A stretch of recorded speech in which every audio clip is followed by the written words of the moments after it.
Hi guys, welcome back to my channel. So today I've got a brand new declutter for you guys. I've gone through my collection, I've filled up my little donut bag again, and it's time to get rid of some things. So let's dive straight in and let's start with skincare. So the first product I've decided to pass on is this one from The Ordinary. So this is The Ordinary Retinol 0.5% in Squalane. I reviewed this in a speed reviews. Did I? Yes. Didn't I? Who could remember? Sometimes it's hard to remember what videos I've talked about which product, but I have recently talked about this product. I picked it up because I was low on retinol and I was doing a Sephora order and I thought, you know what, let's give this one a try. I've heard good things.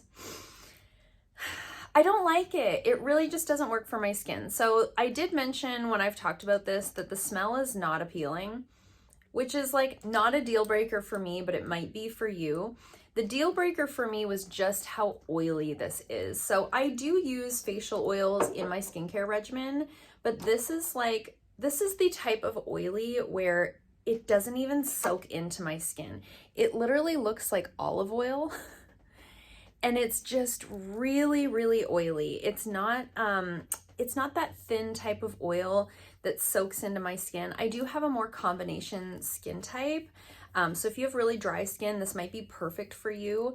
But you can see it just, I don't know, it just lays on top of my skin in a way that I don't like. I always say I like going to bed looking like a glazed donut. So I do like a really nice occlusive layer. I like having a facial oil on top of all of my skincare products at nighttime to sort of seal everything in.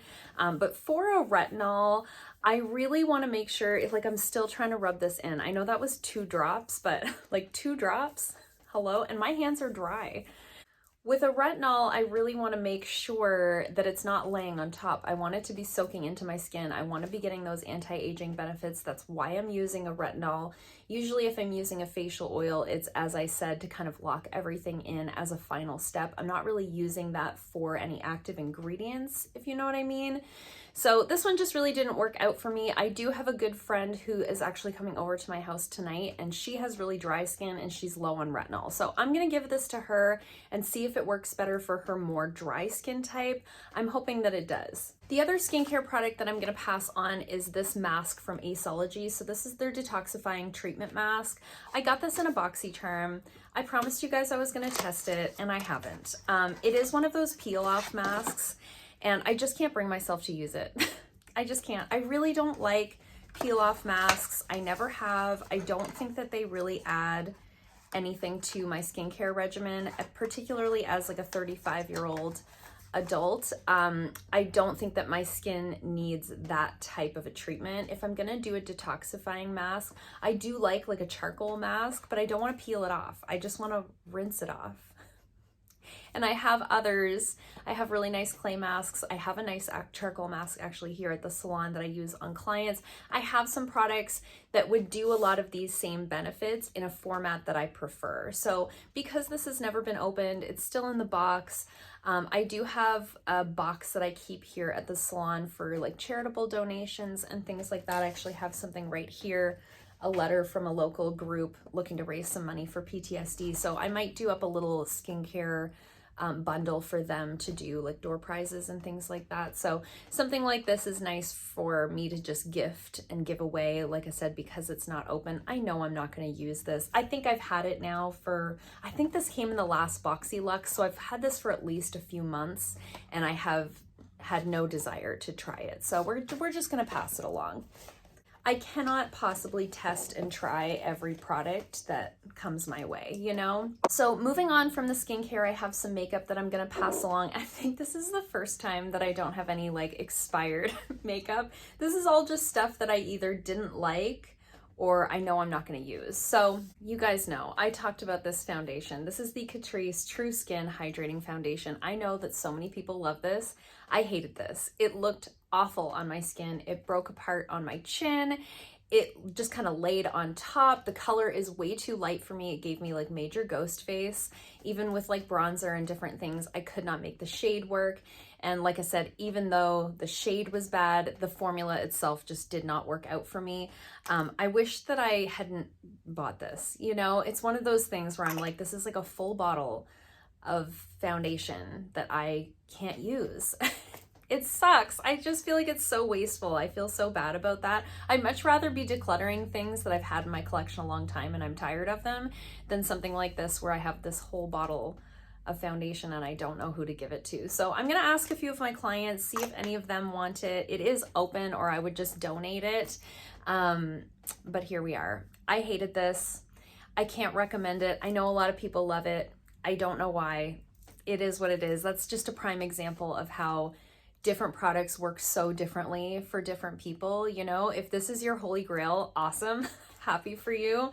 Hated it. Another product that I really hated was this Chella eyebrow cream. So this is the Tantalizing Taupe eyebrow cream from Chella. It has this little, you unscrew it and you've got the little pot of product there. And then you unscrew this part and you've got your little brush. I hated this. It looked so bad in my eyebrows. It's just such a soft formula. This is like truly creamy. It doesn't have that like pomade feel to it. It has like very much a cream feel to it. And there was no way, and it's just a hair too dark for me. And there was no way that I could use this that didn't give me those like Bert and Ernie, like Sharpied on eyebrows. It was so bad. This was so bad that I had to actually like remove my eyebrows one day and like start over. And I never have to do that. I can usually finagle something to work, at least to get me by for the day. And as soon as that happened, I was like, nope, it's leaving my collection. I have a friend who likes these cream products, so I'm gonna see if she wants it. It's just not the formula for me. I really like to have like the micro pencils and the little felt tip markers, things that I can create more hair-like strokes. I have very fine, sparse eyebrows, so something like this just looks so stark in my brows. It just doesn't work. It doesn't work out for me, so we're passing it on. And then I've decided to pass on this liquid eyeshadow. This is the StudioMakeup Endurance Cream Eyeshadow, and I have the shade Pink. This looks so beautiful in the tube. This is one of those products that's so deceiving. It looks like it's gonna be so pretty. You can see it swatched there on the skin. It's just like a really pretty, soft pink shimmer. Gorgeous, right? Right up my alley, right in those like colors that I like to wear. Something about this, it just doesn't apply nicely compared to other liquid shadows that I have like this.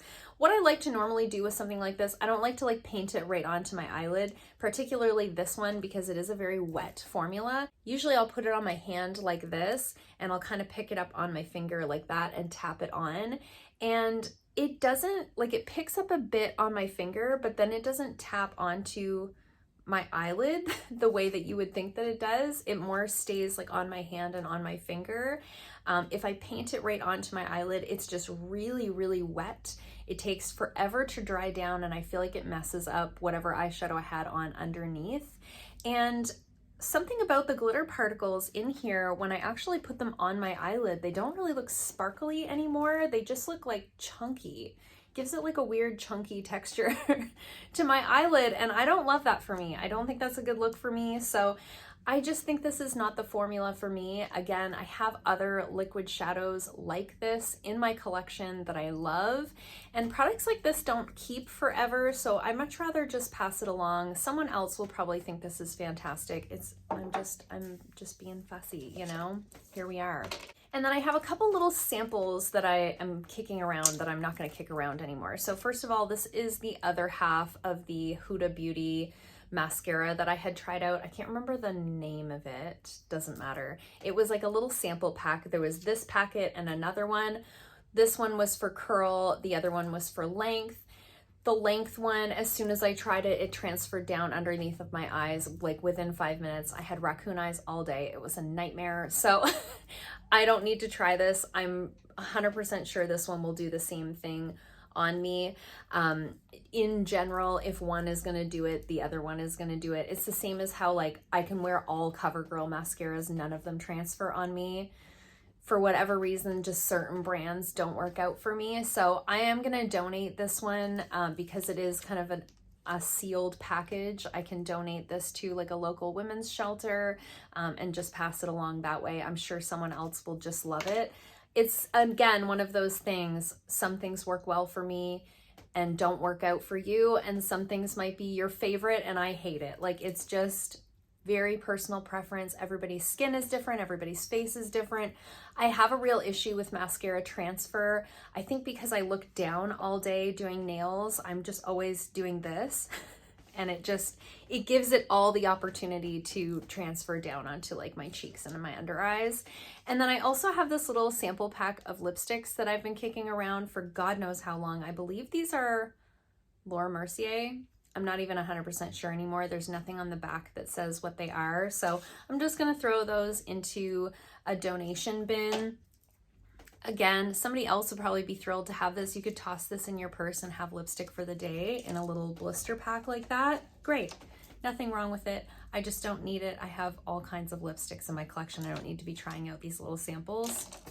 And that's it, just a few items, but things that I definitely wanted to get rid of now, especially where I had some skincare in there, especially the retinol, because the ordinary products, they don't have a long shelf life. This says use after 3 months of opening, and it's been open for probably a month, so I want to make sure I pass that along right away so that it doesn't go bad before someone else can use it. So let me know in the comments down below if you've tried any of these, if you had similar experiences with them. I always love chatting with you guys in the comments down below.